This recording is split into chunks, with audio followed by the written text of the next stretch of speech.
Hi, and welcome to the next segment of What's Next.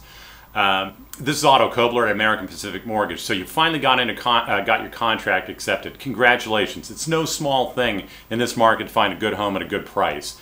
You're probably asking yourself, what's next? Well, now that you're in what's called in contract, there's some very specific things that need to happen.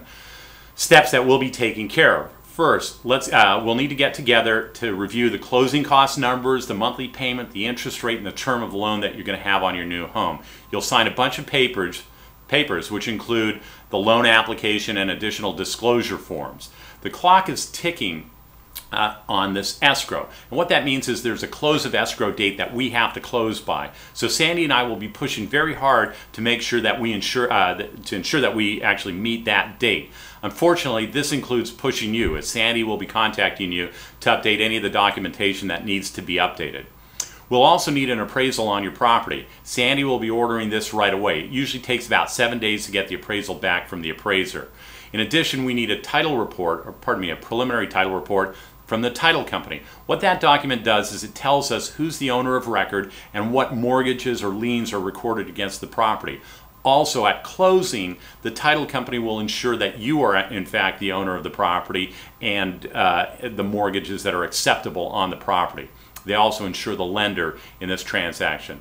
Now, while we're updating the documentation, getting the appraisal, the preliminary title report, the credit report, you're going to be working with your realtor, examining the condition of the property. You're going to be taking care of whatever conditions and inspections that you called for in your contract. Inspections like a pest control inspection, or a home inspection. That the home inspection goes in and he looks at all of the different conditions of the systems, like the roofing, the windows, the electrical, the plumbing, flooring systems, to make sure, furnace systems, to make sure everything is working okay. Now, sometimes there can be problems that are created or not created, but discovered by these inspections. When that happens, if that happens to you, call me and let me know what's going on so I'm aware of what's happening there. It's very important.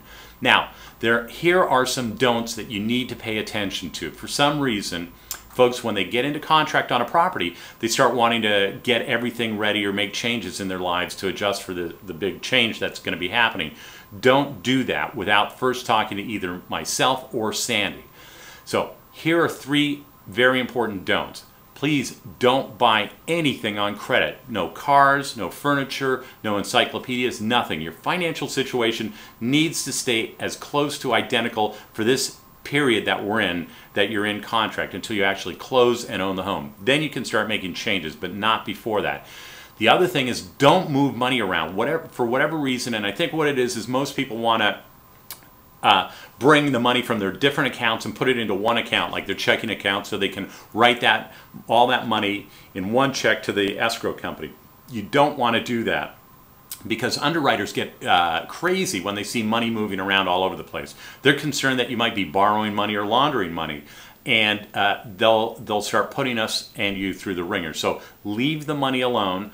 If you've got to move anything, you need to talk to Sandy before you do it, so she's aware of what's going on, and she'll instruct you on the right way to take care of that. Now, the last don't is, don't quit your job even if you've got a horrible boss. Just hang in there a little bit longer.